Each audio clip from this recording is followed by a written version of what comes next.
ನಮಸ್ತೆ ಬೆಂಗಳೂರು. ನಾನು BNR gold and diamond ಜ್ಯುವೆಲರಿಯಿಂದ ಮಾತಾಡೋದು, ಚಂದ್ರಶೇಖರ್ ಅಂತ. ಇವತ್ತು ಕುಂದನ್ ವಡ್ಯಾನಂ ಬಗ್ಗೆ ಹೇಳ್ತೀನಿ. ಈ ಕುಂದನ್ ವಡ್ಯಾನಮಲ್ಲಿ ಲೈಟ್ ವೆಯ್ಟ್ ಕಲೆಕ್ಷನ್ಸು ಬಂದಿದೆ. ಇದು ಆ್ಯಕ್ಚುಲಿ 200 ಗ್ರಾಮ್ಸ್ ಆದರೆ ನೆಟ್ ವೆಯ್ಟಲ್ಲಿ 120 ಗ್ರಾಮ್ಸ್ ಇದೆ.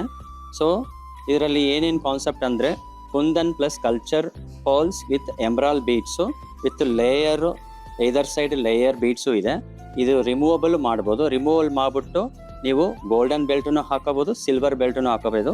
ಇದು ಅಕೇಶನ್ ವೇರಿಗೆ ತುಂಬ ಚೆನ್ನಾಗಿ ಕಾಣುತ್ತೆ. ಅದೇ ಥರ ಇನ್ನೊಂದು ಕಾನ್ಸೆಪ್ಟಲ್ಲಿ ನಿಮಗೆ ವಡ್ಯಾನಂ, ಕುಂದನ್ ವಡ್ಯಾನಂ ಅಂತ. ಈ ಕುಂದನ್ ವಡ್ಯಾನಮಲ್ಲಿ ಎಂಬ್ರಲ್ ಬೀಡ್ಸ್ ವಿತ್ ಪರ್ಲು ಪ್ಲಸ್ ನಿಮಗೆ ಜರ್ಕಾನಿಯಂ ಇದೆ. ಸೊ ಎಷ್ಟು ಸುಂದರವಾಗಿ ಒಂದು ಕಲರ್ ಸ್ಟೋನ್ಸಲ್ಲಿ ಇಟ್ಟು ನಿಮಗೆ ಪಿಕಾಕ್ ಕಾನ್ಸೆಪ್ಟಲ್ಲಿ ತುಂಬ ಹೈ ಕಲೆಕ್ಷನ್ಸ್ ಇದೆ. ಈ ಥರ ಕಲೆಕ್ಷನ್ಸು ನಮ್ಮಲ್ಲಿ BNR gold and diamond jewellery ಜಯನಗರಲ್ಲಿ ತುಂಬ ಇದೆ. ಎಲ್ಲರೂ ಬಂದು ಭೇಟಿಯಾಗಿ ಪರ್ಚೇಸ್ ಮಾಡಬೇಕು. Thank you.